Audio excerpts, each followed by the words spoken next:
आपको गुरु पूर्णिमा की हार्दिक शुभकामनाएं।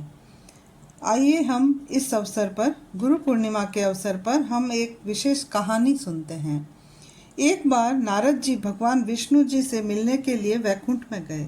विष्णु जी ने उनका बहुत सम्मान किया, पर नारद जी जब वहां से जाने लगे तो विष्णु भगवान ने माता लक्ष्मी जी से कहा कि हे लक्ष्मी, जहाँ नारद बैठे थे उस जगह को गाय के गोबर से लीप दो।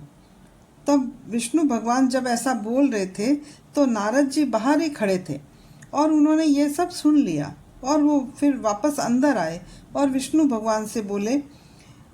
उन्होंने पूछा, भगवान, जब मैं आया था तब तो आपने मेरा खूब आदर सम्मान किया, पर अब मैं जब जा रहा हूँ तो आपने माता लक्ष्मी को ये क्यों कहा कि जिस स्थान पर नारद बैठे थे उस स्थान को गोबर से लीप दो। तब विष्णु भगवान ने नारद जी से कहा कि हे नारद, मैं आपका सम्मान इसलिए करता हूँ क्योंकि आप देव ऋषि हैं, पर मैंने देवी लक्ष्मी से स्थान को लीपने का इसलिए कहा क्योंकि आपके कोई भी गुरु नहीं है, आप नुग्रे हैं, और जिस स्थान पर कोई नुग्रा बैठ जाता है वो स्थान अपवित्र हो जाता है। ये बात सुनकर नारद मुनि ने कहा कि हे प्रभु, आप जो कह रहे हैं वो बिल्कुल सत्य है, पर मैं गुरु किसे बनाऊं? ये बात सुन विष्णु भगवान बोले, हे नारद, तुम धरती पर जाओ और जो व्यक्ति तुम्हें सबसे पहले मिले उसे अपना गुरु बना लो। ये सुनकर नारद जी धरती पर आ गए। उन्हें धरती पर आते ही एक मछली पकड़ने वाला मछुआरा मिला।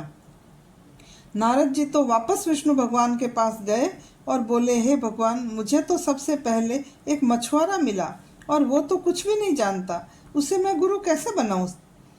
तब भगवान ने कहा कि तुम तो अपना संकल्प पूरा करो।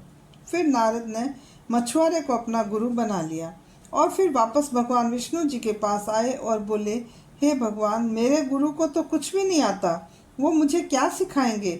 ये सुनकर विष्णु भगवान को क्रोध आ गया। बोले, तुमने गुरु की निंदा करी है, इसलिए मैं तुम्हें श्राप देता हूँ कि तुम 84 लाख योनियों में घूमते रहोगे।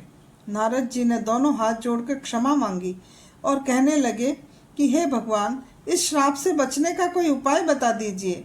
तब भगवान नारायण ने कहा कि इसका उपाय अपने गुरुदेव से पूछो। तब नारद जी ने सारी बात जाकर अपने गुरु को बताई तो गुरु ने बताया कि विष्णु भगवान को कहना कि धरती पर 84 लाख योनियों की तस्वीर बना दें और फिर आप उस पर गोल गोल घूम लेना और विष्णु भगवान से कह देना कि मैं 84 लाख योनियों में घूम कर आया हूँ, और उनसे क्षमा मांग लेना कि आगे से मैं गुरु की निंदा कभी नहीं करूँगा। नारद जी ने विष्णु भगवान से जाकर ऐसा ही कहा कि धरती पर आप 84 लाख योनियाँ बना दो, उन पर मैं लेट लूँगा और आगे से कभी भी गुरु की निंदा नहीं करूँगा। तब विष्णु भगवान ने नारद जी से कहा कि देखा आपने, मेरे श्राप से आपको गुरु ने ही बचाया है। गुरु का सम्मान करना चाहिए, गुरु का हमेशा दास बनकर रहना चाहिए। गुरु की महिमा अपरंपार है।